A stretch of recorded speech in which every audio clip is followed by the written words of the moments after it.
বন্ধুগণ আমরা মাছ খাইতে খাইতে আর ভাল লাগে না, তো আজকে আমরা আইছি শুটকি শীতলের দোকানে। এই দেখো শুটকি শীতল নিতাম। মাসে কোনটা নিবাই? মাসে আর শীতল আর কিটা নিবাই? লোকেল নেই আশা ডিম লইতো 22 টাকা আলি।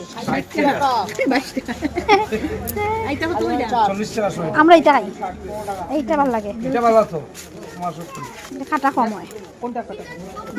ওইটাই ওই যে বুলা মাছ এটা নিয়ে বুলা মাছ, আমরা শিয়ার তেলে খাই ওইটা হ্যাঁ লটিয়া শুটকি লোয়া চলের এই কাকুর দোকান থেকে। কাকু এই জায়গাটা কি হয়? মহামায়া স্কুলের এখানে 100 দিতাম ওইটাই থেকে উঠান করে কথা নয় দেখো কতখানা আর একটা দিলে হয়ে যাবে। একটা